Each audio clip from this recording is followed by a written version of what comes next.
저희 오늘 학과 세미나를 지금 호스팅한 현 가담 이대 화학나노과학과 현 가담입니다.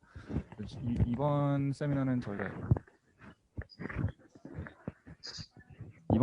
저희가 이번에 SRC 공동 개최하고 있기 때문에 여기 SRC 참여 교수님들도 지금 와 계시고, 그리고 타 대학교 학생들도 지금 같이 참석해 주셨습니다. 그래서 와주셔서 너무 감사드리고요.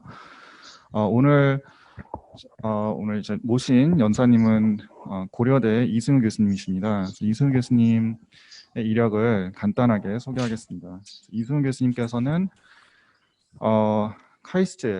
카이스트에서 박사학위를 마치시고 화학공학과에서 박사학위를 마치시고, 그리고 포닥을 하버드대 윌리엄 C 교수님 밑에서 하셨습니다. 그래서 2년 하시고 한국에 오셔서 성균관대에서 재직을 하시다가 재작년에 고대로 옮기셔서 고대에서 지금 활발하게 연구를 진행 중이십니다.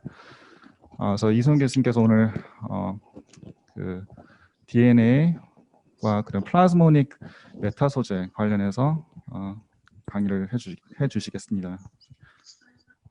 포디움 넘기겠습니다. 네. 교수님 계신다. 안녕하세요. 들리시나요? 네, 잘 들립니다. 박소정 교수님 목소리신 것 같은데, 네, 반갑습니다. 네, 안녕하세요. 예, 지금 하면 되나요? 예, 저는 방금 소개받은 고려대학교 이승우입니다. 너무 제가 사실 이화여대 처음 왔습니다. 너무 좋고 학교 구경도 하고 근데 학교 너무 예쁘더라고요. 저는 고려대학교 전문대학원인 KQST 융합대학원하고 공과대학교 융합에너지공학과에 같이 소속이 되어 있습니다. 고려대 공대 융합에너지공학과가 신설이 됐습니다. 여기서 일을 하고 있고요. 저는 화공과에서 학사 박사를 했고요. 포닥 때는 바이오피직스 랩에 있었고요. 피직스랑 바이오피직스 랩에 같이 있었습니다. 그리고 성균관대 처음에 14년에 시작할 때는 화공과 나노공학과에 있었고, 고대에는 지금 이렇게 소속이 되어 있습니다. 그러니까 제 이력에서 보실 수 있듯이 제가 조금 되게 버라이어티한 연구를 하고 있는데요. 특히 화학과 물리과 전자공학 재료의 접점에 있는 연구를 하고 있다고 보시면 되고요. 네, 화면이 나오고 있나요? 이렇게 하면 되나요? 지금 강의 화면을 다 보고 계신 거죠? 네.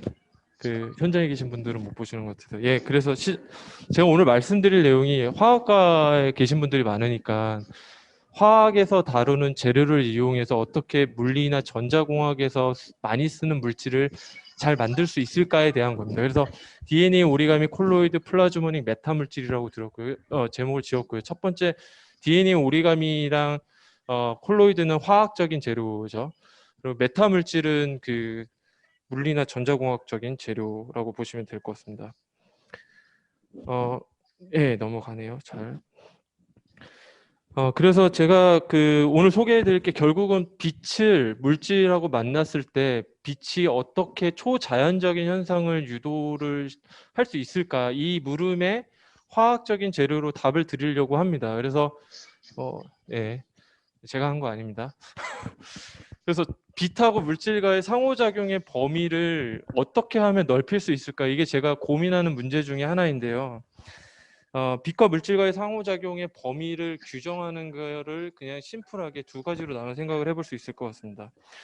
하나가 이제 물질의 구조의 복잡성, 구조 자체의 복잡성이고요. 두 번째는 물질을 구성하고 있는 잘못 얘기했습니다. 세로축이 구조의 복잡성입니다. 네, 모폴로지는 이제 구조라고 보시면 되고요. 구조의 복잡성이고, 가로축이 물질을 구성하고 있는 구성 요소, 엘러먼트의 복잡성이라고 보시면 되거든요. 그래서 보통 사실 사람이 하는 거는 예를 들어서 뭐 반도체 패턴 트랜지스터 어레이를 만들 때 비교적 단순한 레귤러한 어레이가 잘 나오죠. 그러니까 비교적 구조적 복잡성은 낮은 편이거든요. 저희 인류가 만들 수 있는. 그래서 여기 이렇게 해당이 될 수 있을 것 같아요. 근데 자연계는 구조적 복잡성이 상당히 높아요. 그래서 자연계에서 발견이 되는 곤충이라든지 혹은 뭐 각종 동물, 어류들에서 발견이 되는 광학 어떤 구조들을 보면은 인류가 도저히 따라갈 수 없을 정도로 복잡한 3차원적인 구조를 갖고 있어요. 그러니까 자연계의 물질들은 여기에 해당이 될 겁니다. 근데 반면에 우리 사람은 자연계가 갖지 못한 다양한 구성물들을 포함시킬 수 있어요. 광학 재료에. 그러니까 가령 예를 들어서 자연계에 있는 물질은 세라믹이 없죠. 저희 몸속에 메탈 없죠. 근데 저희는 메탈도 다룰 수 있고 세라믹도 다룰 수 있죠. 그래서 이 두 개를 만나게 해서 어떻게 하면은 초자연적인 물질 특성을 유도할 수 있을까? 이게 지금 제가 고민하고 있는 지점이거든요. 그리고 이거를 메타 물질이라고 불러요. 메타라는 뜻은 뭐 beyond something 뭐 이런 뜻입니다. 그래서 이거를 어떻게 하면은 메타 물질을 잘 만들 수 있을까? 화학 재료로 할 수 있다. 이거를 오늘 말씀을 드리고 싶고요. 물리 얘기를 가급적 안 하려고 했는데 조금만 할게요. 조금만. 그 빛과 물질과의 상호작용을 규정하는 여러 가지 파라미터가 있는데 세 가지를 오늘 중점에서 다루려고 하거든요. 하나가 퍼미티비티라는 겁니다. 두 번째가 퍼미어빌리티, 세 번째가 카이럴리티인데 조금 어렵죠. 이게 다는 아니에요. 이거 외에도 뭐 넌리니어리티라든지 몇 가지를 더 더해야지 완전히 빛과 물질과의 상호작용 규정할 수 있는데 세 가지인데 하나는 첫 번째는 퍼미티비티를 일반 물리 때 여러분들 어떻게 배웠냐면은 그 빛은 이제 파동이죠. 일렉트릭 마그네틱 필드의 파동입니다. 그러니까 그 전 일렉트릭 필드가 물질하고 얼마나 많이 상호작용을 할 수 있냐 이렇게 보시면 돼요. 그게 처음에 퍼미티비티라고 입실론으로 표현이 되고 두 번째 퍼미어빌리티 앞에 제가 마그네틱이라는 용어를 붙였는데 마그네틱은 마그네틱 필드의 파동이 물질하고 얼마나 잘 상호작용을 할 수 있냐 이겁니다. 그래서 여러분들 빛하고 물질하고 상호작용할 때 좀 익숙하신 개념이 굴절률이죠. 빛이 얼마나 꺾이는지. 그래서 입실론하고 뮤를 곱해준 다음에 루트를 씌워주면 우리가 아는 그 굴절률이 나옵니다. 어떻게 보면 당연하죠. 빛이 전자기적인 파동이니까 전자파와 자기파가 물질하고 얼마나 상호작용을 잘 하는지를 보여주는 그렇게 굴절률 규정이 되고 또 하나 카이럴리티라는 게 있습니다. 이거 조금 이따 설명을 드릴게요. 하나하나 조금씩 디테일하게. 퍼미티비티는요 어떻게 규정이 되냐면 일렉트릭 전자파가 물질 안에 와가지고 얼마나 많이 응축될 수 있냐 이렇게 보시면 돼요. 그래서 이게 의외로 조금 간단한데요. 이렇게 아톰을 혹은 몰레큘이 물질 내에 이렇게 있을 때 핵을 주변으로 이렇게 일렉트론이 오비팅을 하죠. 랜덤하게 오비팅을 합니다. 근데 일렉트론 한쪽으로 순간적으로 쏠릴 수도 있고 다른 쪽으로 쏠릴 수도 있어요. 이렇게 랜덤하게. 근데 전자 파동이 딱 오면은 전자는 입사되는 전자파의 반대 방향으로 쏠리는 경향이 있습니다. 그러면 순간적으로 이렇게 한쪽으로 싹 쏠리죠. 싹 쏠리죠. 이게 뭐라고 불러요? 폴라라이제이션, 폴라라이즈드 되어 있다 이렇게 불러요. 이게 많이 되면 많이 될수록 일렉트릭 퍼미티비티가 높아집니다. 여기 폴라라이제이션이 여기 P거든요. 네. 그래서 그러면은 뭐 내추럴 물질 같은 경우에는 전자가 얼마나 많은지 그리고 전자파가 입사가 됐을 때 전자가 얼마나 잘 쏠리는지 컨덕티비티죠. 요거에 의해서 결정이 돼요. 내추럴 물질은 그렇게 결정이 됩니다, 보통. 요게 이제 일렉트릭 퍼미티비티. 마그네틱 퍼미어빌리티는 조금 복잡해요. 마그네틱 필드가 와서 물질에 있는 전자랑 상호작용을 해야 되는데 앞서서는 일렉트릭 필드가 오면은 전자가 반대 방향으로 딱 쏠리면은 그냥 상호작용이 끝나는데 마그네틱 필드는 상호작용을 유도를 하려면 입사되는 마그네틱 필드에 수직인 방향의 루프를 형성하면서 일렉트론이 돌아줘야 돼요. 돌아줘야 됩니다. 이게 런더우 리프시치 책 제가 좋아하는 책인데 여기 잘 나와 있는 거를 그대로 캡처해서 왔거든요. 화학에서는 이걸 어디서 관찰하실 수 있냐면 여러분들의 친구인 아로마틱 링에서 관찰이 됩니다. NMR 스터디 할 때 마그네틱 필드를 쌍 때려주면은 파일렉트론들이 돕니다. 돌면서 스핀이 형성이 되고 이거를 플립을 시켰다가 릴렉세이션 되는 타임을 프리 트랜스폼을 해서 얻는 게 NMR이에요. 네, 똑같이 얻을 수 있어요. 똑같이 얻을 수 있습니다. 그 다음에 소개해드릴 거는 마지막에 카이럴리티인데 카이럴리티 또 조금 더 복잡하지만 또 들여다보면 또 그렇게 많이 복잡하지 않습니다. 그 왼쪽에 있는 게 제가 유체학과 제가 유체역학을 좋아하거든요. 유체역학 강의할 때 이제 스트레스 텐서를 강의하면서 뒤로 갔습니다. 죄송합니다. 스트레스 텐서를 강의하면서 쓰는 건데 스트레스 텐서죠. 스트레스 텐서는 시메트리합니다. 텐서니까 두 가지 방향이 고려가 되는데 1, 2 앞에 두 개 방향을 고려하는데 이게 스트레스 텐서는 이렇게 시메트리해야 되거든요. 이게 뭐를 의미하냐면 이쪽으로 돌리는 거랑 이쪽으로 돌리는 게 같다는 겁니다. 이게 물리적으로는 앵귤러 모멘텀이 컨저베이션 됐다라고 불러요. 앵귤러 모멘텀은 돌게 하는 뭔가입니다. 그게 스핀 형태가 일 수도 있고 오빗 형태가 있을 수도 있어요. 여러분 둘 다 익숙하시죠? 화학과시니까. 그게 이제 1900년대에 이게 앵귤러 모멘텀이 컨저베이션이 된다는 거는 이미 매우 잘 알려진 거고요. 매스 컨저베이션, 에너지 컨저베이션, 모멘텀 컨저베이션 이거 쌍이죠. 근데 이게 전자기학에서 똑같이 앵귤러 모멘텀이 보존이 될 수 있다는 걸 수학적으로 밝혀낸 게 1964년도에 일어났어요. 그래서 이거 자세히 죄송합니다. 이게 마지막이에요. 수식은. 저 앞에 있는 게 여기 일렉트릭 필드를 이렇게 해주면은 수직으로 돌게 하는 거니까 이게 마그네틱 성분이에요. 지금. 마그네틱 필드를 다시 돌게 하면 일렉트릭 필드입니다. 그래서 앞에 거는 페러데이 로고 뒤에는 암페러 법칙이에요. 이게 두 개가 의미하는 게 뭐냐면 두 개가 이렇게 내적 이너 프로덕트로 커플링을 시켜서 나오는 게 앵귤러 모멘텀이 이게 컨저베이션 된다. 이거 수학적으로 1964년에 밝혀졌고 2010년도에 굉장히 중요한 페이퍼가 발표가 된다. 그 하버드 케미스트리의 아담 코엔이라는 분이 계세요. 이분이 이거를 현대적으로 재해석을 해서 빛이 이렇게 앵귤러 모멘텀을 갖는 게 뭐다라고 정량적으로 이 수식을 익스텐션을 시킵니다. 그래서 이게 뭐냐면 일렉트릭 필드랑 마그네틱 필드의 이너 프로덕트를 해서 값이 나오면은 이게 앵귤러 모멘텀, 카이라리아 이렇게 얘기를 해요. 이너 프로덕트를 해서 값을 가지려면 두 개의 오소고널리티가 깨져야 됩니다. 그죠?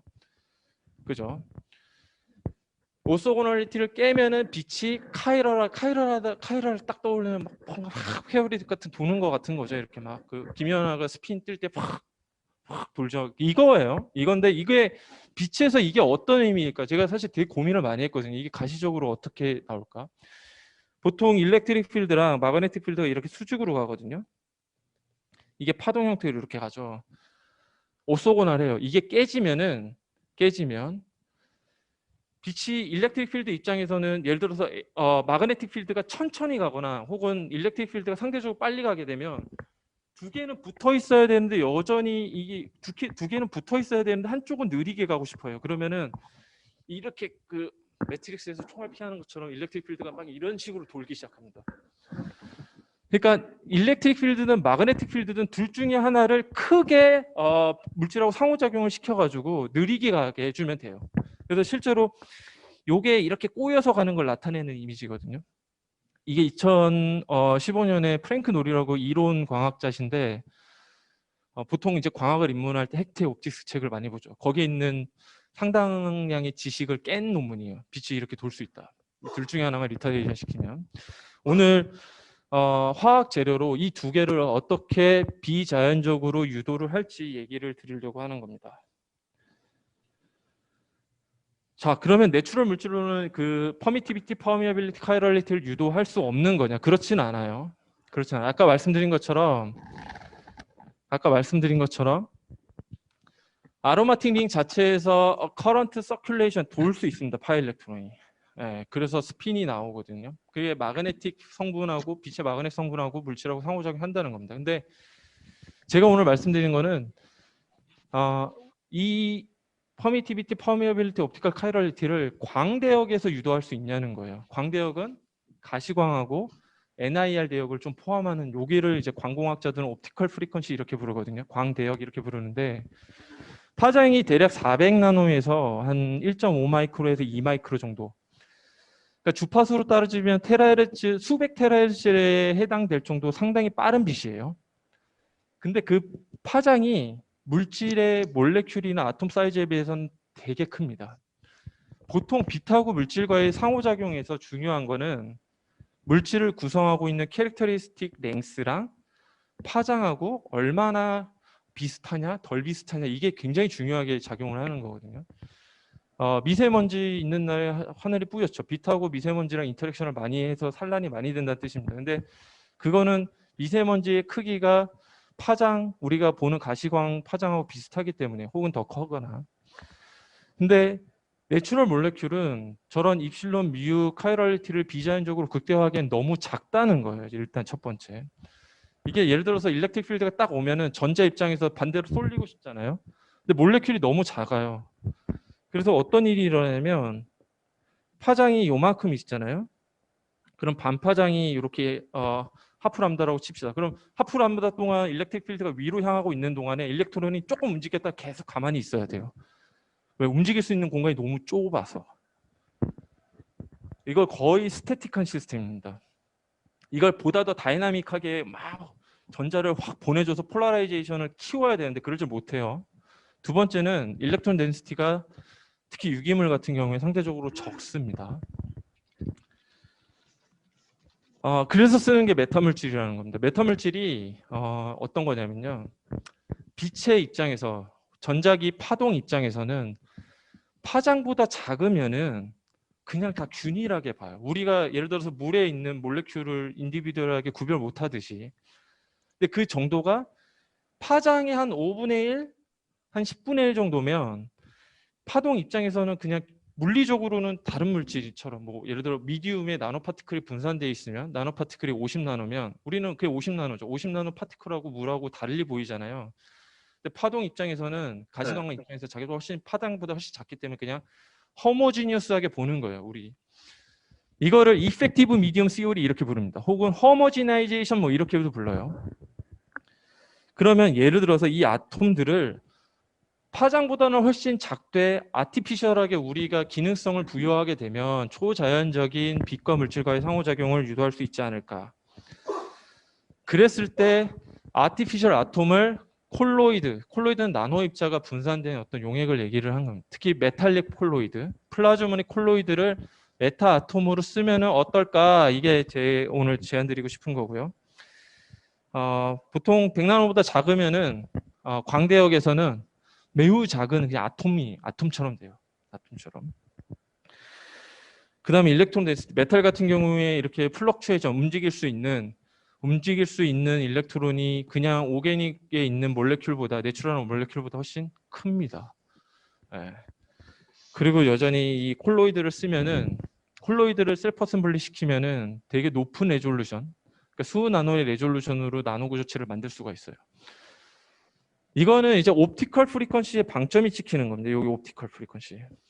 예를 들어 테라헤르츠 웨이브처럼 파장이 예를 들어서 수백 마이크로미터에서 수미리에 해당되는 긴 파장에서 워킹하는 메타물질은 이렇게 할 이유가 없어요. 그냥 반도체 공정인 포토리소그래피로 하면은 되게 잘 나오고 요즘에 3D 프린팅으로 금방 만들어요.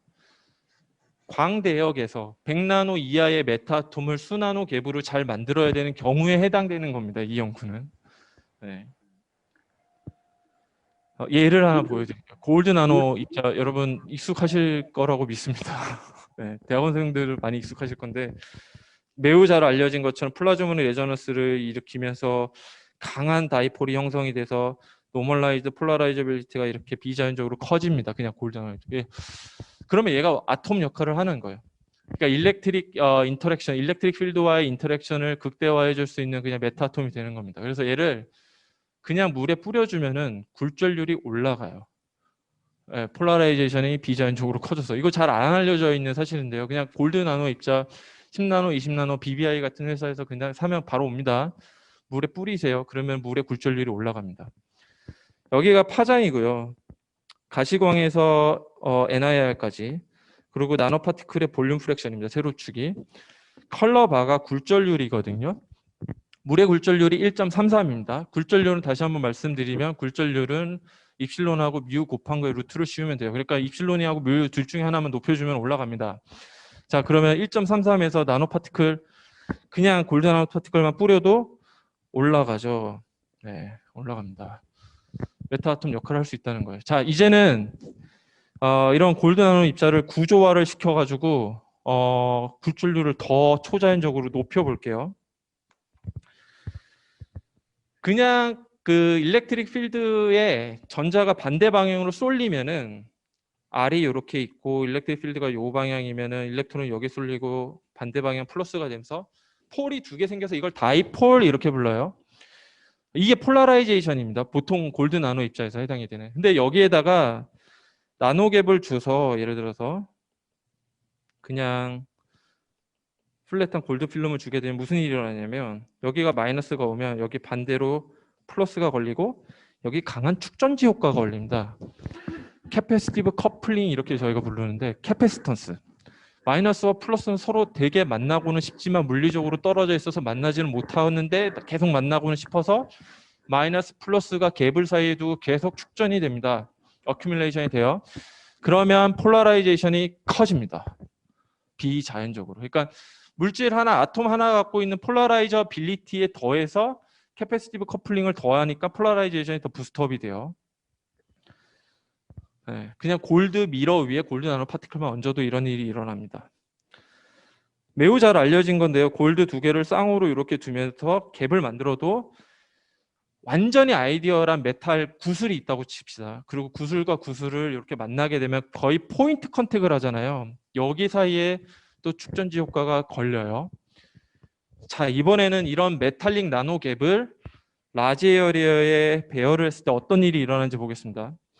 여기에 메탈릭 큐브가 이렇게 있어요. 한 50나노 사이즈, 정류면체.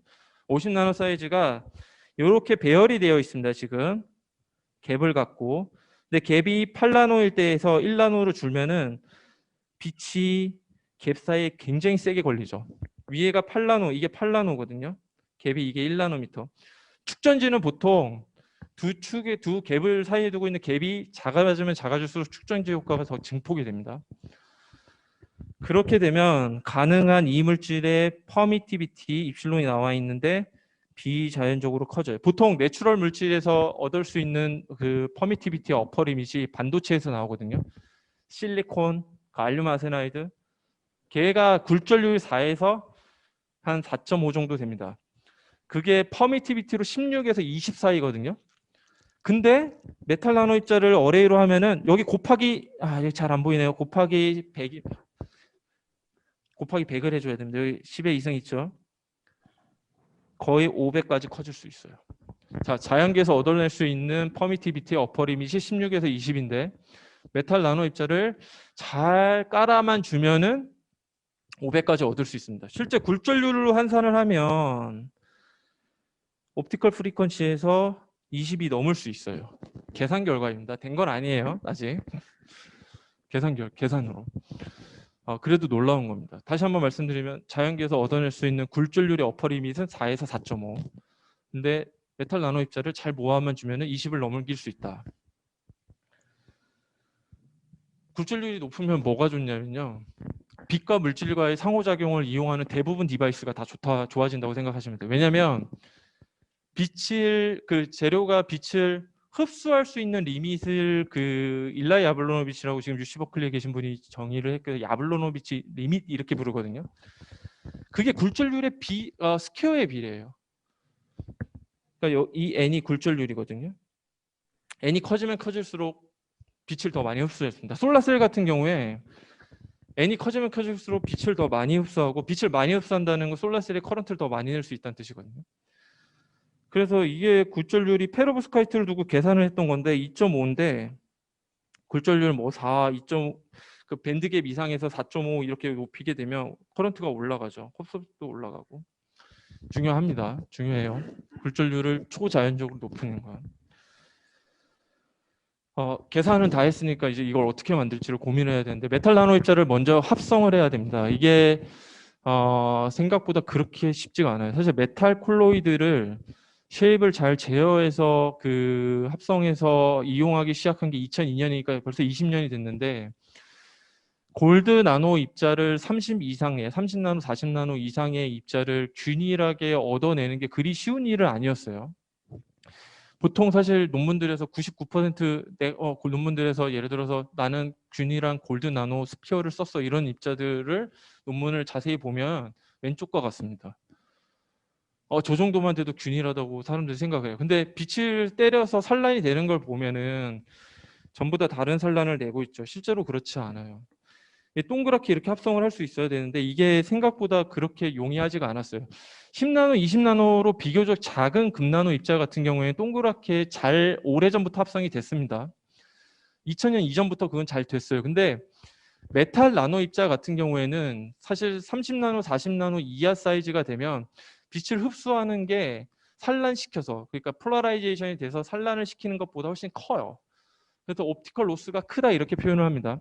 그러니까 프랙티컬 응용적인 측면에서 제한이 될 수밖에 없죠. 그래서 메타 물질을 잘 합성을 골드 콜로이드로 하려면 30, 40나노, 50나노 이상의 크기가 돼야 되거든요. 그 모양 제어가 그렇게 용이하지가 않았습니다. 저희가 쓰는 방법이 이렇게 돼요. 합성이 되게 고통스럽고 레이버러스합니다. 대학원생들한테 항상 감사한 마음을 갖고 있어요. 이게 약간 리디큘러스하게 들리실 수 있는데요. 골드가 이렇게 크리스탈이 형성이 되어 있을 때 골드 아이온을 넣어주게 되면 골드를 깎아냅니다. 이게 약간 리디큘러스하죠. 근데 실제 나타나는 현상이에요. 특히 이게 되게 재밌는 게 골드 크리스탈의 끝만 가서 파먹습니다. 이게 2006년도에 알려져 있고 메커니즘 아직도 정확하게는 몰라요. 사람들이 그냥 일어나다는 거예요. 2006년도에 이게 되더라.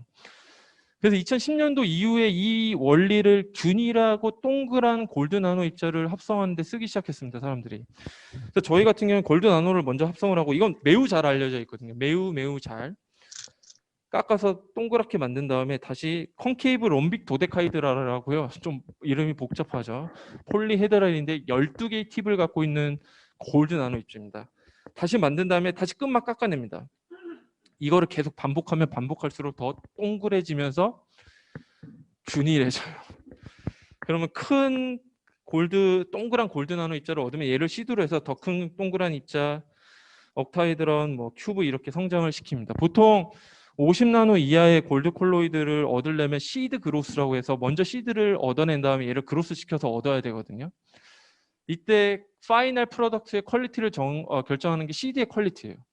시드가 될 수 있으면 땡그레하고 균일해야 됩니다. 이게 어려워요. 그래서 이거를 프로토콜로 완전히 제너럴라이제이션 시킨 분이 박서준 교수님의 박사학위 그 지도 교수님이신 체드 머킨 교수님이세요. 2014년도에 잭스의 그 논문이 나왔고, 물론 똑같이 따라하면 조금 잘 안 됩니다. 그래서 저희 연구실 나름대로 프로토콜 다시 바꿔서 쓰고 있는데, 이게 한 50나노 이상의 골드 나노 입자를 쉐입을 잘 제어하면서 균일하게 합성할 수 있는 거의 유일한 방법이에요. 지금 알려진. 제가 많이 듣는 질문 중에 하나, 그럼 왜 굳이 여기서부터 깎냐. 근데 이게 동그래도 실제로 정량을 해보면 약간의 페이셋을 갖고 있어요. 면을 약간 갖고 있어요. 이게 왜 그러냐면 뾰족한 걸 깎아서 하는, 마치 몽당 연필 같은 거거든요. 그래서 팁이 옥타이드론에서 깎아내시는 분들도 있어요. 근데 팁이 많으면 많을수록, 팁을 많이 깎아낼수록 더 동그래집니다. 그래서 저희는 12개 팁을 갖고 있는 CRD에서 시작을 하고, 지금 저희 연구실 같은 경우에 이렇게 얻어낼 수 있어요. 이게 랩에서 이제 통상 얻어내는 건데 되게 꽤나 큰 스케일로 다양한 모양을 정확하게 제어를 해서 얻어냅니다. 보통 이제 입학하면은 이거부터 시키더라고요, 저희 랩에서. 근데 이게 지금은 프로토콜이 되게 많이 스테빌라이제이션이 돼서 석사 입학을 하면은 보통 한 달 내에 재훈을 하더라고요. 그 정도로 다 안정화가 됐고, 저 같은 경우에 서울대 김지영 교수님이나 이런 분들 오시면은 이 학생들 트레이닝해서 보내드리거든요. 더 많이 했으면 좋겠어서. 관심 있으시면 저희 연구실에서 한 2주 트레이닝 하시면 하십니다. 금방.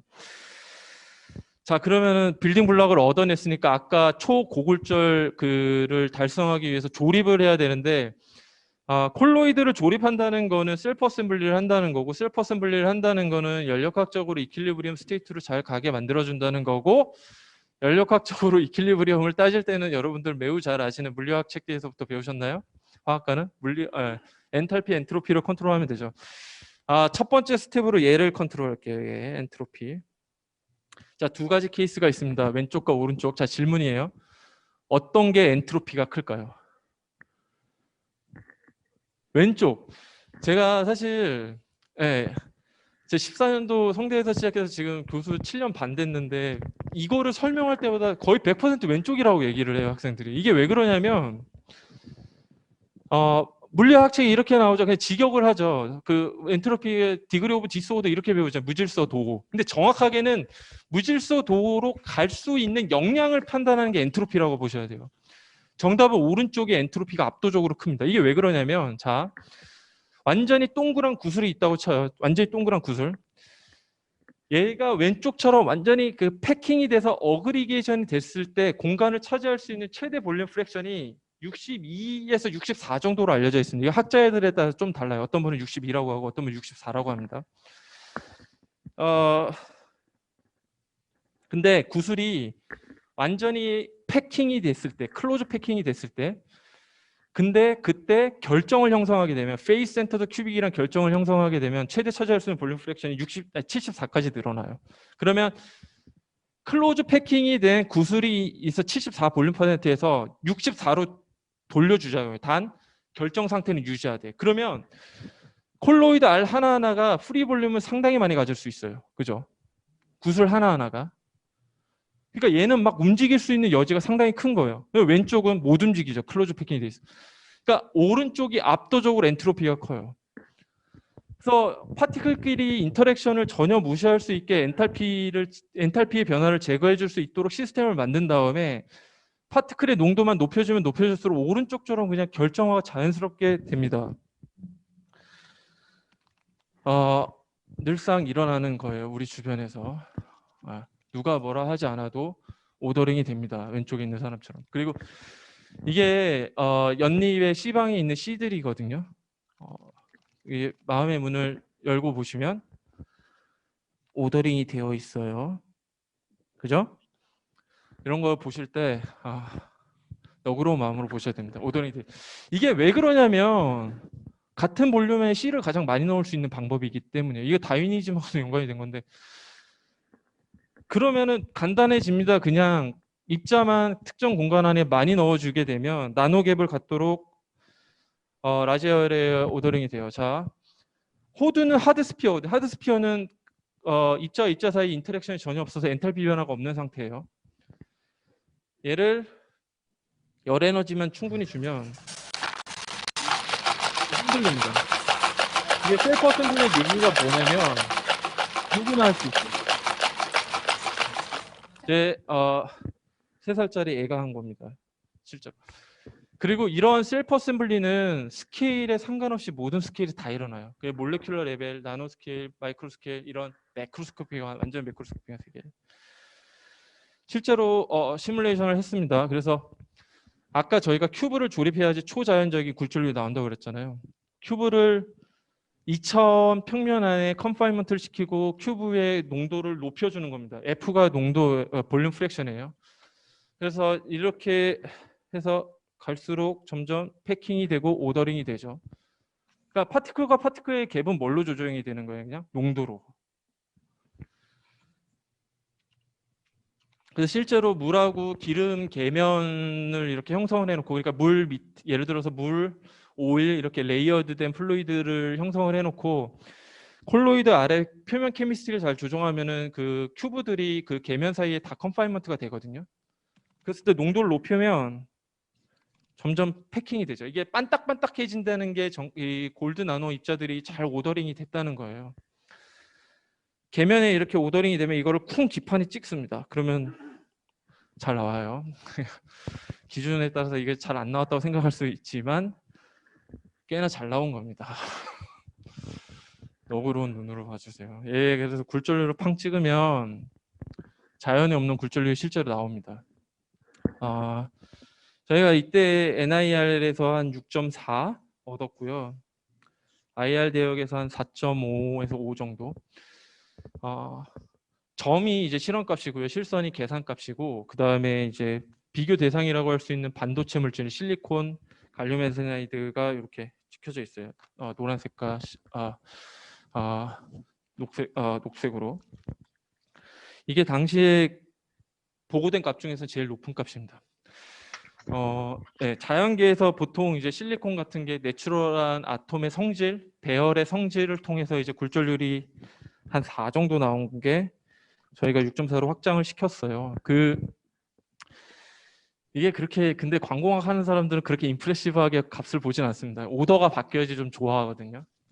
그래서 지금 10 이상 내려고 하고 있고 내는 방법이 조금 피직스가 조금 바뀌어야 됩니다. 아까 설명드린 거예요. 근데 어찌됐건 좀 괜찮은 값이었고 얘가 또 소프트 물질이니까 이렇게 몰딩을 할 수 있어요. 아무 모양이나. 그래서 콜로이드 알들을 이렇게 뭉칠 수 있거든요. 이거를 저희 학교 물리학과의 박경 교수님께 보여드렸더니 주먹밥이라고 이름을 지어주셨는데 자 입실론 갖고 놀았으니까 이번에는 뮤를 갖고 놀게요. 퍼미어빌리티. 앞서 말씀드린 것처럼 입사되는 마그네틱 필드를 또 물질하고 잘 상호작용하게 하면 굴절률을 높일 수 있어요. 입실론하고 뮤의 컴플렉스 폼이니까 굴절률은. 그러려면 이 커런트를 잘 흐르게 해야 됩니다. 서큘레이션을 잘 해야 되고 이게 서큘레이션 되는 루프가 입사되는 마그네틱 필드의 수직이어야 돼요. 이게 생각보다 이 조건을 맞추는 게 쉽지 않습니다. 사실 메타 물질은 이 분야는 이 마그네티즘이라고 하거든요. 요거를 잘 하기 위해서 처음에 시작을 했어요, 사실. 하려면은 아톰이라고 할 수 있는 콜로이드 알들을 3개 이상 저렇게 클러스터링 형태로 해가지고 커런트가 돌 수 있는 루프를 만들어줘야 돼요. 이렇게. 루프를 돌면 가운데에 마그네틱 필드가 새롭게 크게 형성이 되죠. 이거를 이제 그 콜로이드 알 하나는 아톰이라고 볼 수 있는데 저렇게 뭉쳐놓으면 몰레큘이라고 볼 수 있고 아티피셜한 마그네티즘이 나온다고 그래서 메타 몰레큘 이렇게 부릅니다. 이렇게 2차원 메타몰레큘은 입사되는 마그네틱 필드의 그 입사 각에 따라서 디펜던트한 성질을 보이거든요. 이걸 보다 아이소트로픽하게 하려면 이렇게 3차원적으로 만들어줘야 됩니다. 그래서 얘를 이렇게 뿌려 놓으면 마찬가지 아까 보여드렸던 것처럼 그냥 호모지니어스 미디움이 되고 클러스터가 웨이브랭스보다 작으면 많이 작으면 한 5분의 1 아까 말씀드린 것처럼 그러면은 이제 비자연적인 마그네틱 성질을 갖는 플루이드가 돼서 베타 플루이드 이렇게 불러요. 실제로 사실 뮤가 1이라는 거는 거의 인터랙션이 없다. 그러니까 마그네틱 필드랑 인터랙션이 없다는 거거든요. 근데 얘를 한 여기 볼륨 프랙션 10볼륨 프랙션 정도로 떨어지면 얘를 낮출 수 있어요. 1에서 한 0.94. 이게 사실 2000년 중후반에 이제 이론적으로 제시가 됐고 2010년도에 처음으로 실험으로 입증이 되기는 했어요. 그래서 이제 쭉 오고 있는데 저희 같은 경우에도 이거를 조금 해볼 수 있지 않을까. 근데 저거를 만들려면 엔트로피만 건드려서는 저렇게 못 만듭니다. 엔탈피를 건드려야 돼요. 엔탈피가 뭐예요? 이렇게 질문을 하면 학생들 대부분 열 에너지 이렇게 얘기를 하는데 사실 보다 정확하게는 빌딩 블럭과 빌딩 블럭 사이가 만약에 어떤 펀더멘탈 포스로 인터랙션을 만약에 한다고 쳐요. 예를 들어서 뭐 반대발 포스가 될 수도 있고 그게 하이드로젠 본딩이 될 수도 있는데 그러면 둘 사이에서 하이드로젠 본딩을 강하게 느껴서 어트랙션 포스를 느껴야 되잖아요. 그게 무슨 얘기냐면 시스템의 전체 에너지는 컨저베이션이 돼야 되고 얘네들은 더 강하게 포텐셜을 느껴야 되잖아요. 그거는 시스템이 그 둘 사이의 에너지를 조금 주는 거예요. 그럼 엔탈피가 떨어지는 겁니다. 그 얘기는 반대로 빌딩 블럭과 빌딩 블럭 사이에서의 인터랙션을 더 강하게 부여를 하면 할수록 엔탈피를 더 낮춰서 깁스 프리 에너지를 낮출 수 있다는 얘기거든요. 자세히 보시면 빌딩 블럭이 왼쪽에서 오른쪽으로 옵니다. 오죠? 오는데 딱 저기 위치에다가 다시 제 위치를 찾아가요. 왜?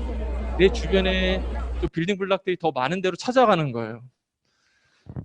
제가 무리해서 이렇게 설명을 부여하는데 그래야지 엔탈피가 더 낮아지기 때문이에요. 그러니까 억지로 엔탈피를 더 특정 빌딩 블럭 사이에 주면 더 강하게 서로 인터랙션을 느낄 수 있도록 하게 해주면 사실 아까 얘기했던 라지에어레어 크리스탈이 아니라 클러스터를 만들 수 있게 되는 겁니다.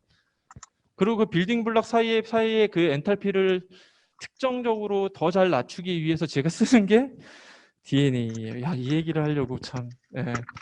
그래서 여러분들 잘 아시는 것처럼 특정 시퀀스를 갖고 있는 DNA는 특정 시퀀스랑 상보적 결합을 할 수가 있습니다. 굉장히 스피시픽해요. 저는 사실 반도체 공정도 많이 하거든요. 사실 오늘 셀프 어셈블리 얘기를 하지만 리소그래피도 뭐 늘 합니다. 근데 제가 경험할 때 리소그래피보다 훨씬 더 릴라이블한 게 DNA였어요.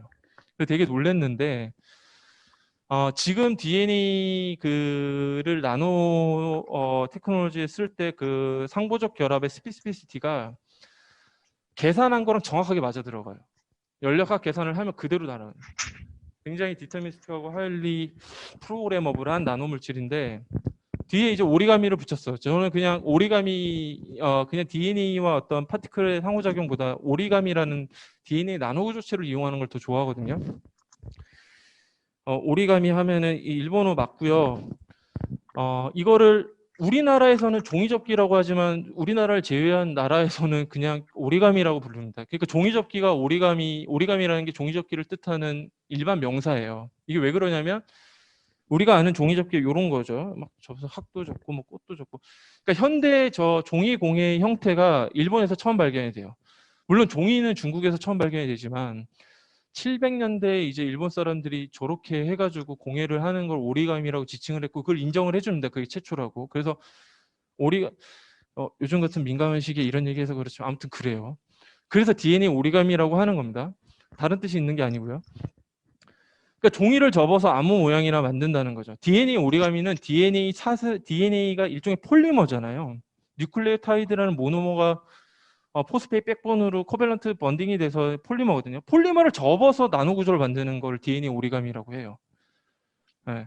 그러니까 예를 들어서 싱글 스트랜드 DNA가 이렇게 있다고 치고 이게 한 8,000 베이스 정도 됩니다. 굉장히 길어요. 한 8,000에서 8,700 베이스. 그리고 짧은 DNA를 넣어주는데 이게 한 대략 20에서 한 40 베이스 정도 갖는 되게 짧은 겁니다. 근데 얘의 절반이 여기랑 바인딩을 하고 얘의 절반이 여기랑 바인딩을 하게 프로그래밍을 할 수 있겠죠. 염기 서열을 그렇게 조정할 수 있겠죠. 그러면은 넣어주면 이런 시츄에이션이 나오죠. 예. 그러면 긴 DNA 사슬의 폴딩 포인트를 여기서 잡을 수 있는 거예요.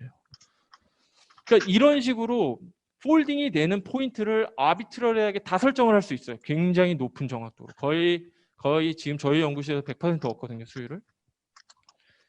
그러면은 아무 위치에서는 접을 수 있습니다. 이게 어떤 거랑 똑같은 거냐면 한복 그리기랑 똑같아요. 긴 폴리머를 한복 그리기로 모양을 설정하고 접는 포인트를 저 짧은 DNA 사슬로 다 설정을 할 수가 있습니다. 그러면 별도 나오고 스마일리 페이스 나와. 이게 2006년도에 칼텍의 폴 어드문드라는 천재가 이제 개발을 한 거고요. 그러면은 이 쉐이핑이 굉장히 높은 레졸루션을 반도체 공정이 도저히 따라갈 수 없는 공정으로 달성하게 됩니다. 그러니까 베이스 페어와 베이스 페어의 거리가 한 0.34나노 정도거든요. 그리고 이중 나선의 위스가 한 2에서 2.5나노밖에 안 돼요. 그러니까 그 정도 레졸루션으로 정말 아무 모양이나 만듭니다. 이게 당시에 이제 발표했던 논문에 나온 이미지를 그대로 갖고 왔고 이게 싱글 오서 페이퍼예요. 싱글 오서 페이퍼. 제가 이게 석사 2년 차에 읽고 나이가 나오는데 이러면 석사 2년 차에 이 논문을 읽고 굉장히 샥을 받았어요. 너무 단독 오서 페이퍼고 이게 본문이 6장인가 그렇고 서포팅 인포메이션이 120장인가 그래요. 근데 어떻게 써놨냐면 그 논문을 보고 매틀랩을 조금이라도 할 수 있는 사람은 다 따라할 수 있게 써놨어요. 완전히 바이블처럼 써놨습니다. 논문을. 영어 공부 다른 걸로 하실 필요 없어요. 저 이걸로 공부했거든요. 전 DNA 안 했는데 박사과정 때 칼텍 학부 나온 천재가 쓰는 게 얼마나 좋겠어요. 이게 100나노입니다. 지금 저 웃는 얼굴이. 정말 100나노 이하에서 모든 모양이 다 나와요. 모든 모양이. 2에서 2.5나노 레졸루션입니다. 반도체 공정이 물론 삼성 일렉트로닉스에서 로드맵이 지금 1나노까지 가겠다고 얘기는 하는데 EUV 아무리 해도 지금 스테이트 오브 아트가 10에서 12나노예요. 네. DNA를 섞어주고 기다려주면 다 나옵니다. 리소그래피는 아무리 이게 디터미스틱해도 저희 연구실에서 보면은 애들 컨디션이나 뭐 계절도 좀 타요. 심지어 리소그래피도. 화학 반응 말할 것도 없죠. 얘 계절, 온도, 습도, 사람 안 탑니다. 365일 똑같이 나와요. 왜냐하면 fully thermodynamics에 의존을 해서 그 어떤 것도 안 들어갑니다. 실제로 이렇게 얘기하면 안 믿으세요. 실제로 그렇습니다. 그리고 저기 오리가미 표면에 싱글 스트랜드를 빼가지고 퀀텀 다시나 플로로포나 나노 파티클이나 이런 거를 잡을 수 있게 할 수 있어요. 그러니까 몰레큘러 빵판, 팩보드 역할도 할 수가 있습니다. 이거를 해가지고 메타몰레큘을 만들어 보자 이 생각을 사실 제가 토닥 나가던 2012년부터 해서 그렇게 프로포즈를 냈었어요. 사실 그들부터 계속 연구를 하고 있는데 예를 보여드릴게요. 요런 DNA 오리가미에다가 골든 나노 파티클 하나, 둘, 셋, 넷, 다섯, 여섯 개 이렇게 위치시킬 수 있거든요. 마음의 문을 잘 열고 보시면 벤젠하고 똑같습니다. 그래서 벤젠에서 보이는 서큘레이팅 커런트에 의해서 스핀이 나오는 거를 옵티컬 프리퀀시에서 관찰할 수 있어요. 왜냐하면 쟤는 크니까. 크고 일렉트론 덴시티도 많고 일렉트릭 컨덕티비티도 오게닉 몰레큘보다 커서 되게 잘 나옵니다. 여기서 여기 60나노거든요. 딥 서브 웨이브랭스 스케일이죠. 웨이브랭스보다 작은. 오리가미 DNA와 오리가미를 서로 연결시킬 수도 있거든요. 그러면 벤젠에서 나프탈렌도 이렇게 와요. 나프탈렌 같죠. 6개가 이거 나프탈렌이라고 얘기하면 가운데 2개는 쉐어해서 나프탈렌이 아니라고 이렇게 공격하시는데 나프탈렌하고 똑같은 마그네티즘이 나옵니다. 나프탈렌 NMR 찍어보시면 어떤 게 나오냐면 커런트가 이렇게 반대로 돌거든요. 그 스핀이 업, 다운으로 나옵니다. 이거를 안티 페로매그네티즘 이렇게 불러요. 이거를 옵티컬 프리퀀시에서 관찰할 수가 있어요. 여기에 해당되는 게 그게 안티 페로매그네티즘이었고 3개를 이어붙일 수도 있습니다. 그러면은 발음하기 어려워서 넘어갈게요. 아무튼 이런 게 나옵니다. 그래서 3개를 연결하면은 링 커런트가 3개가 나오는데 3개가 서로 커플링해서 파노 레저넌스라고 굉장히 그 스펙트럴 DB 디스팅트하게 나오는 독특한 레저넌스가 있습니다. 이게 오늘은 여기까지만 얘기를 하고요. 이런 것도 볼 수가 있고요. 파티클을 앞서 소개해드린 것처럼 조금 더 동그란 걸 써보자 해가지고 동그란 한 60에서 100나노짜리 입자를 잘 합성하고 DNA 잔뜩 붙인 다음에 이런 판형의 DNA 오리가미를 섞어주게 되면 마치 스택크로스 폴리머라이제이션처럼 체인으로 자라기도 하다가 체인이 이렇게 인클루전이 되면서 메타몰레큘화 되기도 하더라고요. 그래서 저희가 만든 거 사이클 부타디엔하고 비슷한 구조를 이렇게 만들었고 밑에 있는 게 상용화된 울퉁불퉁한 입자로 만든 거예요. 요 밑에 거보다 자세히 보시면은 훨씬 균일하게 잘 만들어집니다. 자세히 보셔야 돼요. 이거 스트럭처럴 캐릭터라이제이션 논문에 저희가 실어놨습니다. 마그네티즘 당연히 잘 나와요. 당연히 잘 나옵니다. 잘 돌아요. 잘 돌고 스펙트럴 피처도 잘 보였고요. 지금까지는 2D였는데 3D로 만들려면 다른 오리가미가 좀 필요하더라고요. 그래서 저희가 이렇게 원통형 형태를 만들고 제가 이거 사실 2012년도부터 했는데 작년에 저는 이제 떠났고 하다가 뒤에 몇 년 동안 더 포닥들이 투입이 돼서 완성된 구조거든요.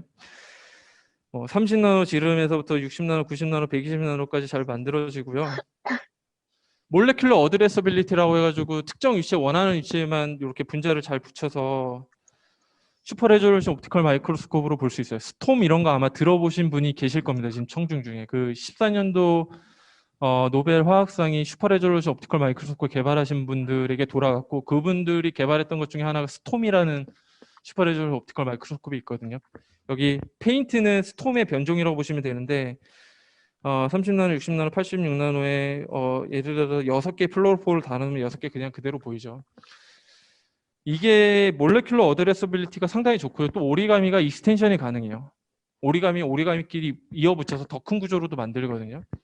그러면 이게 상당히 좋은 몰레큘러 팩보드 역할을 할 수가 있습니다. 나와주세요.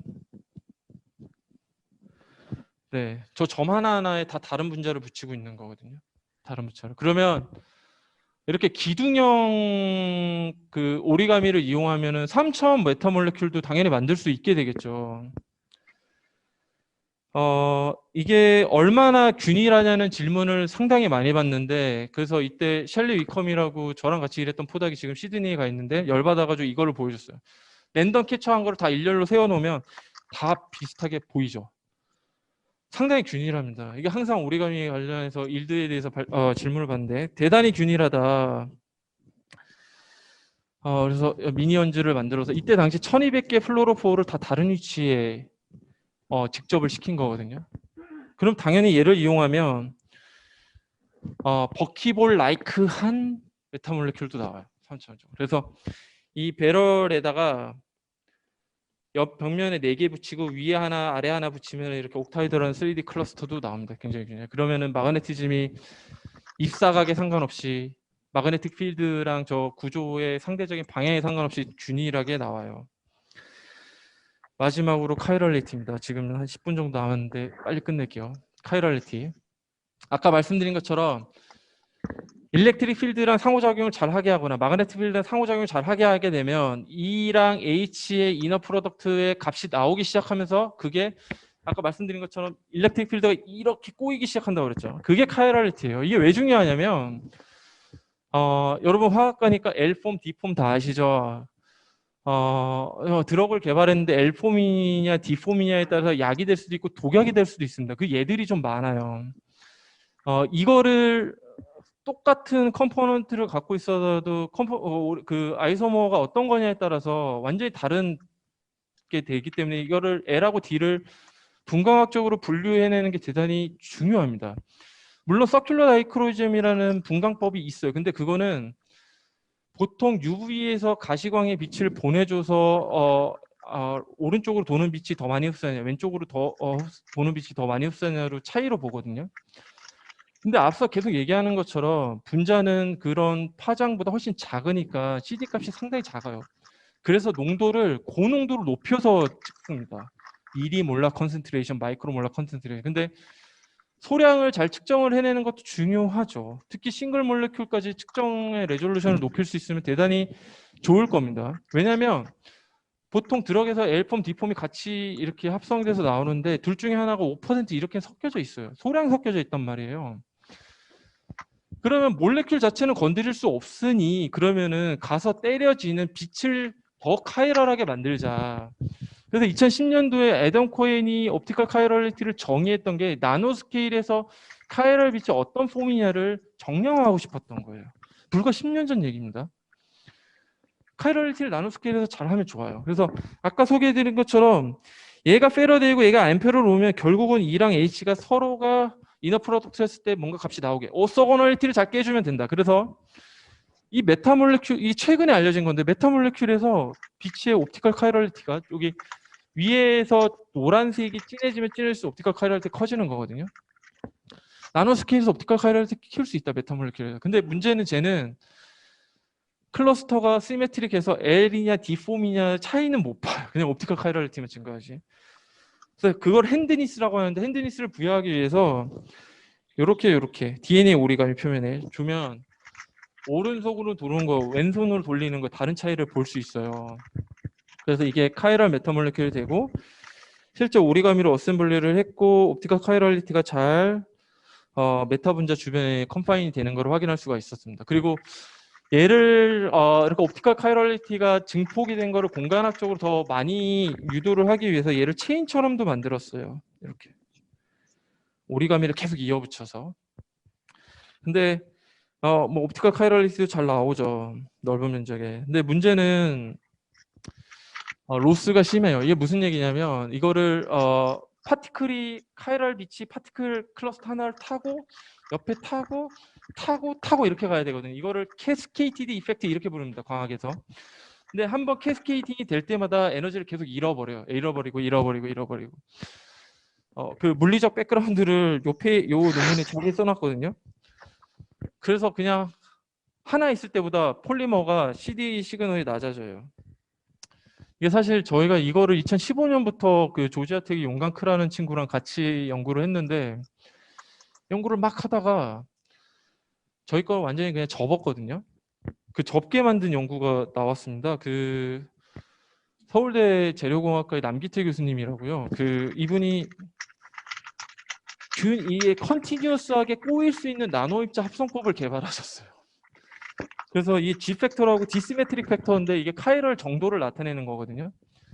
이게 DNA 오리가미로 이렇게 파티클 형태를 클러스터 시켜서 만들 수 있는 카이럴 구조 굉장히 유명한 논문인데 얘보다 오도가 높은 게 나와요. 이렇게 컨티뉴어스하게. 최근에 작년에 이제 리즈 마자넨도 이렇게 컨티뉴어스하게 카이랄하게 꼬일 수 있는 나노입자 합성법이 나왔는데 얘도 G 팩터, 그러니까 카이랄 정도가 이 파티클 클러스터보다 더 잘 나옵니다. 한 오더가.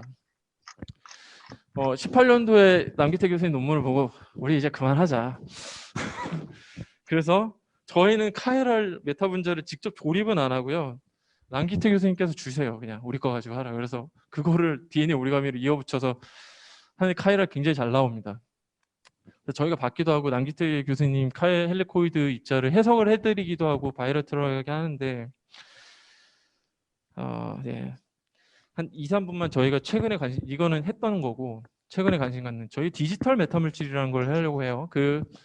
이거는 유펜의 네이다 엥게타라고 굉장히 유명하신 메타물질 하시는 분이 계신데 이분이 14년도에 이론 논문을 네이처 머티리얼 내시는데 디지털 메타물질이라고 해가지고 메타 아톰 하나하나를 디지털라이즈드 해가지고 새로운 메타물질을 만들자. 그래서 하나의 메타 원자로 하나의 원소 혹은 몰레큘로 만약에 렌즈를 구현하려면 이렇게 커버처를 줘야 됩니다. 여러분 그 핸드폰, 셀폰의 그 가툭티 이런 거 아시죠? 렌즈 뒤에 튀어나오고 이게 다 이것 때문이거든요. 커버처를 갖게. 커버처를 갖게 해야지 파가 이렇게 왔을 때 이런 식으로 빛이 모입니다. 아니죠. 요렇게 되는 거죠. 요렇게 해서 이렇게 모이고. 근데 원자 하나하나에 다른 입실론을 갖게 해가지고 다른 원자들이 이렇게 배열을 하게 되면 플랫한 렌즈를 만들 수 있다고 하더라고요. 오징어 눈이 저렇게 생겼다고 합니다.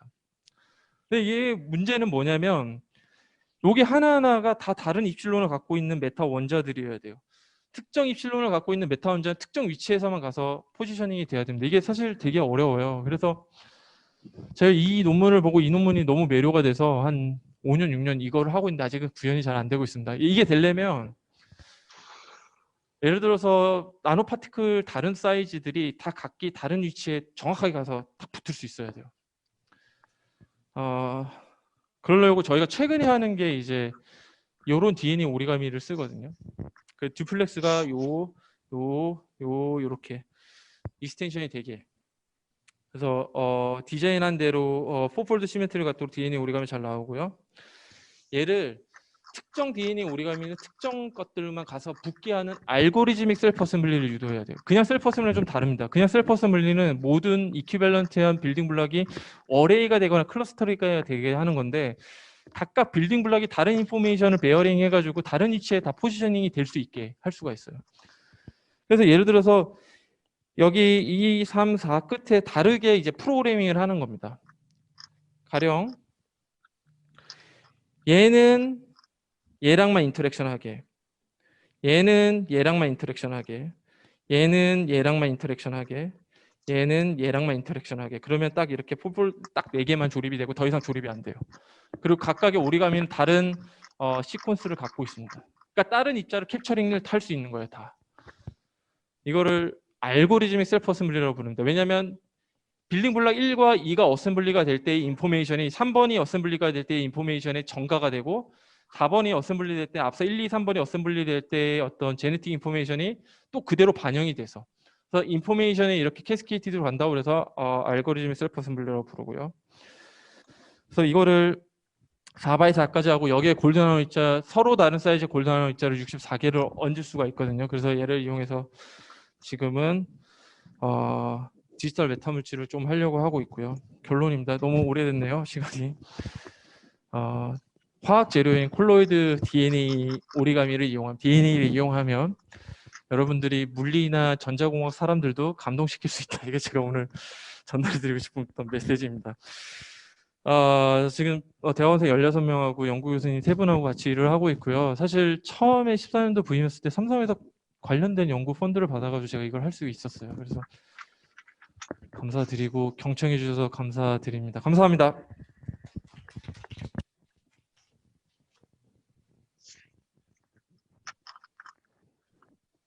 예, 너무 재밌게 잘 들었습니다. 저희 학과에서 하는 연구랑은 좀 굉장히 많은 그 연계성들을 찾을 수 있어서 아마 질문들이 좀 있을 것 같은데 질문 좀 받겠습니다.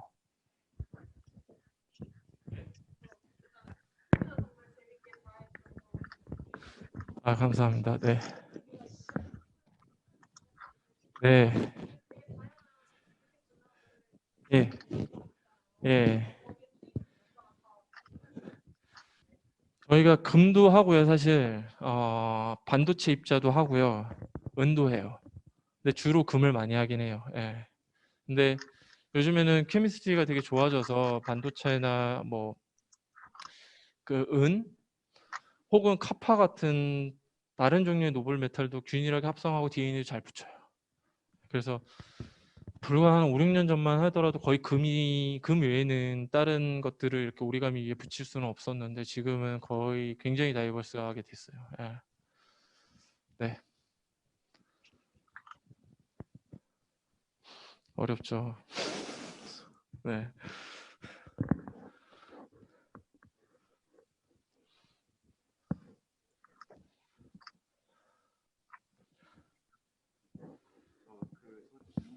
네.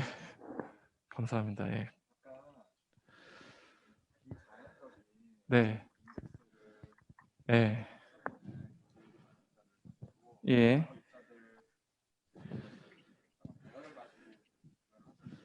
네. 네. 네. 면입니다. 예.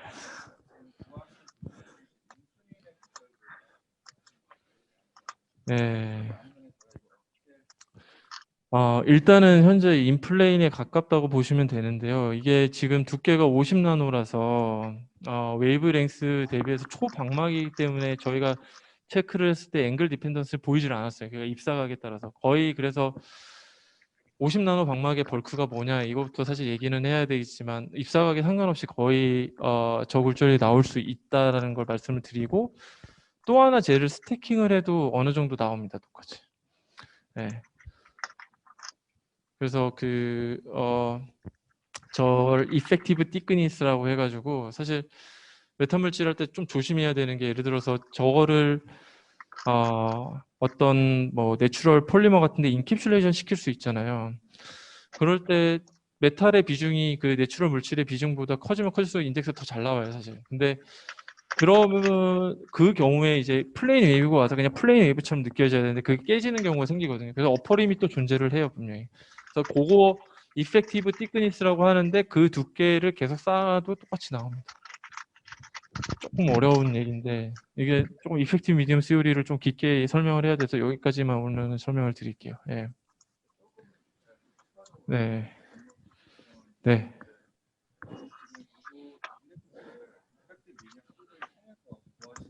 예, 맞습니다.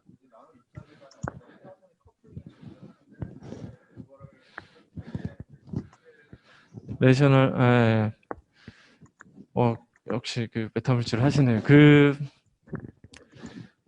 이펙티브 웨이브, 그러니까 웨이브랭스 굴절률이 높으니까 웨이브랭스 스키즈가 되잖아요. 그랬을 때 그 웨이브랭스에 해당하는 그 랭스 스케일에서도 이 물질을 이펙티브 미디움으로 볼 수 있냐로 봐야 돼요. 그래서 그거를 규정하는 어느 사이즈 이상에서는 안 되고 이걸 딱 디스팅트하게 값을 특정할 수는 없고 통상 얘기하는 5분의 1, 뭐 10분의 1 파장에 그 스케일에서 얘네들을 쌓아놓고 플레인 웨이브를 보냈을 때 플레인 웨이브라이크하게 비헤이비어를 보이면은 정말 이제 호모지니어스 미디엄 이렇게 보죠. 예. 그래서 사실 그 메타 원자가 그러면 파장의 5분의 1부터는 호모지니어스 미디움을 볼 수 있냐? 아니라고 하는 사람도 있죠. 8분의 1이라고 하는 사람도 있고 10분의 1이라고 하는 사람도 있는데 그거는 방금 말씀하셨던 것처럼 빛이 스퀴즈가 돼서 물질 안에 있을 때 이게 정말 플레인 라이크하게 호모지니어스처럼 느끼냐 안 느끼냐에 따라 좀 틀려져요. 그 얘기는 메타 물질 종류에 따라 좀 달라진다는 얘기입니다. 예. 예. 예. 네.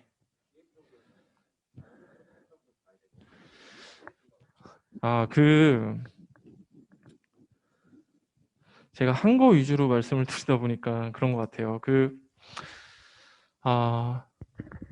리플렉티브 인덱스 정의부터 그냥 설명을 드리면 예를 들어서 앞서서 소개해드렸던 두 파트 같은 경우 리니어 폴라라이제이션에 해당되는 리플렉티브 인덱스로 보시면 될 것 같아요. 근데 서큘러 폴라라이즈드 빔이 들어갔을 때 또 굴절률을 저희가 산출을 해내야 되는데 그 경우에 이제 카이럴 리플렉티비티 이것도 축출을 합니다. 네. 그래서 같은 물질이라고 하더라도 LCP가 들어가냐 RCP가 들어가냐에 따라서 느끼는 인덱스가 달라져요. 그래서 그 카이랄 인덱스에 리플렉티브 인덱스에 카이랄리티가 포함이 돼요. 포함이 되는데 사실 오늘 이거는 제가 어찌됐건 E랑 H를 언내추럴하게 유도를 해야 된다. 첫 번째. 앞선 두 파트에서. 그리고 그게 커플이 됐을 때 나오는 게 카이랄리티. 이 의도로 얘기를 드린 거고요. 그랬을 때 작은 국소 면적의 옵티컬 카이랄리티라는 카이럴한 앵귤러 모멘텀을 갖고 있는 이 H 필드가 더 작은 영역에 더 높은 덴시티로 집속이 될 수 있는 게 중요하다. 이게 왜 그러냐면은 얘를 가지고 카이럴 분자 L폼이냐 D폼이냐를 디텍션을 하려고 해요. 저희가 사실 오늘 아직 논문을 못 내서 말씀을 못 드렸는데 카이럴 몰리큘 L이 D냐 여기 있을 때랑 여기 있을 때랑 전혀 다르게 나옵니다. 시그널이. 네. 미리 몰라 수준에서 지금 CD로 L폼, D폼을 구별할 수 있거든요. 미리 모르면 굉장히 고농도예요. 근데 그거를 싱글 몰레큘 레벨에서 보자. 그러니까 분자의 카이럴리티를 키울 수 없으니 빛의 카이럴리티를 키우고 작은 공간에 잘 집속해서 거기에 싱글 몰레큘이 딱 왔을 때 뭔가 디텍션이 되게 그 목적이 조금 더 크다고 보시면 됩니다. 근데 얘를 가지고 카이럴한 빛의 인덱스도 언내추럴하게 높이거나 낮출 수도 있어요. 네. 카이럴 얘기는 진짜 계속 할 수 있습니다. 사실 이게 너무 중요해서. 근데 오늘은 조금 어렵습니다. 카이럴리티가. 사실 옵티컬 카이럴리티도 지금 제대로 이해하냐 맞냐, 저게 이론이 맞냐 아직도 얘기를 하고 있어요. 사실. 네. 이 아담 코헨의 이게 굉장히 유명한 페이퍼인데 굉장히 뷰티풀한 식입니다. 저렇게 간단하게 옵티컬 카이럴리티가 정의될 수 있다는 게 딱 이 H 이너 프로덕트 있냐 없냐 딱. 예, 근데 비하인드가 좀 많아요. 사실 그리고 전자기학 시뮬레이션 이론적 예측이 상당히 발전을 많이 했죠. FDTD, FEM 뭐. 근데 아직 정확하게 예측을 못하는 게 카이럴 라이트예요. 아직. 그래서 뭐 여러 가지 비하인드가 있는데 나중에 술 한잔 할 기회가 되면 자세히 말씀드리겠습니다. 네.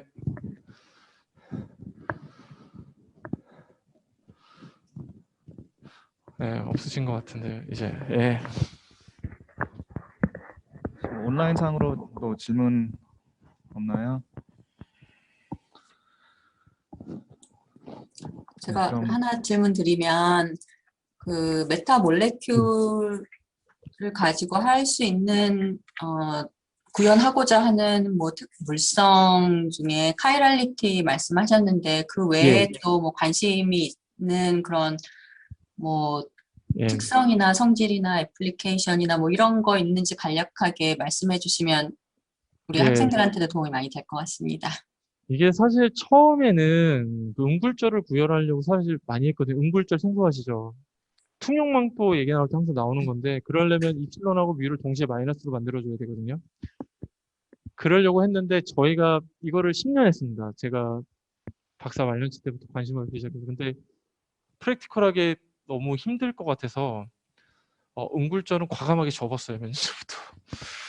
그리고 그게 왜 프랙티컬한 관점에서 구현되기 어려운지 사실 이론 논문도 썼습니다. 이 논문에 상세히 써놨어요. 안 될 거다 절대 음굴절은. 그래가지고 사실 저희가 이제 관심을 갖는 게 E랑 H가 같이 유도가 됐을 때 파워풀하는 그 우리 생활에도 큰 도움이 될 수 있는 게 뭘까 해서 이제 카이럴 싱글 몰레큘 디텍션으로 돌아선 거고요. 사실 그거 외에는 현재 다른 거는 보려하고 있지는 않아요. 사실 그 싱글 몰레큘 레벨에서 L폼이냐 D폼이냐만 구별할 수 있어도 좋다라고 생각을 해서. 또 하나 마이너한 거 말씀드리면은 그 기본적으로 이제 패러데이 시절부터 골드 파티클을 색을 내는 물질로 썼거든요. 골드 그 아마 박서준 교수님 연구실에 가면 많을 겁니다. 골드 용액이 이렇게 붉은 색이 이뻐요. 그 색의 컬러 팔렛을 조금 더 다이버스파이 시킬 수 있는, 왜냐하면 클러스터링이 됐을 때 이렇게 파노 레저넌스 같은 게 나오거든요. 스펙트럴 보통 이제 골드 나노 입자가 브로드한 다이폴라 레저넌스를 보여서 색의 퓨리티가 별로 안 좋은데 이렇게 파노 레저넌스를 부여하게 되면은 그 컬러 팔렛을 조금 다이버스하게 할 수 있지 않을까, 요 정도입니다. 근데 후자는 좀 임팩이 적을 것 같고요. 전자가 임팩이 클 것 같아서 카이럴리티를 열심히 공부하고 있습니다. 오늘 톡 너무 재밌게 잘 들었습니다. 감사합니다, 교수님.